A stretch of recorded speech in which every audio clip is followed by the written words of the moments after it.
I rise today in strong support of H.R. 6552, the Frederick Douglass Trafficking Victims Prevention and Protection Reauthorization Act of 2022.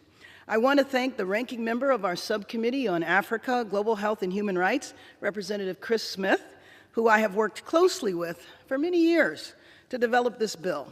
This joint effort has served as a daily reminder that collaboration in Congress is both imperative and far from finished when it comes to combating and eliminating human trafficking.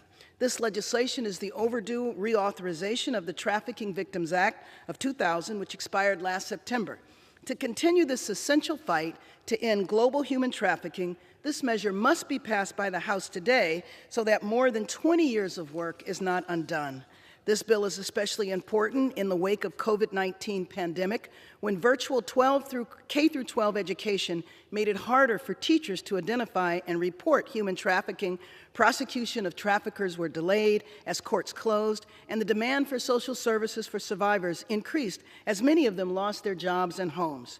Critically, this reauthorization strengthens provisions in the original bill that protect and support trafficking victims while reauthorizing $1 billion to fund programs across justice, homeland security, health and human services that are dedicated to addressing human trafficking and aiding victims.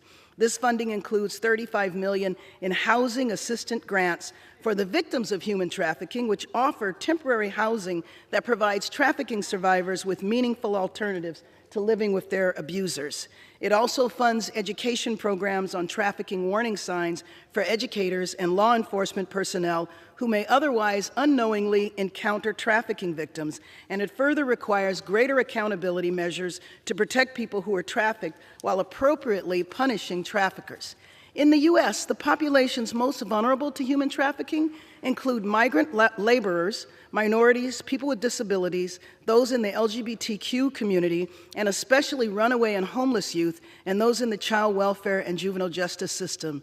And in regard to sex trafficking, which is where the child welfare system comes in, the average age of the victim is 12 years old. As a former healthcare professional and chair of the subcommittee, I have been a champion of child welfare issues throughout my time in Congress.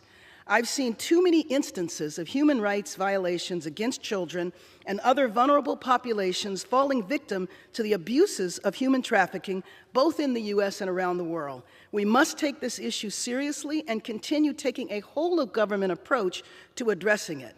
Sometimes, however, we focus on the international and forget that this is a problem right here in many cities around our nation. The Frederick Douglass Trafficking Victims Prevention and Protection Act adds several new provisions to the original legislation that will substantially improve our efforts against trafficking here at home, while only slightly modifying existing provisions that have been successful throughout its passage.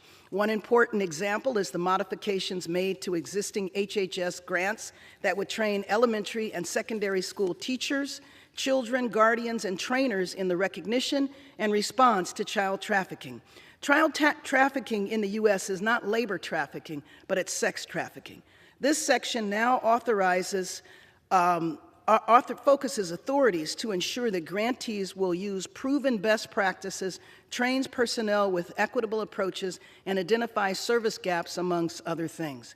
It also calls on state child welfare agencies to prioritize the implementation of protocols to report on missing and abducted children to the National Center for Missing and Exploited Children and law enforcement.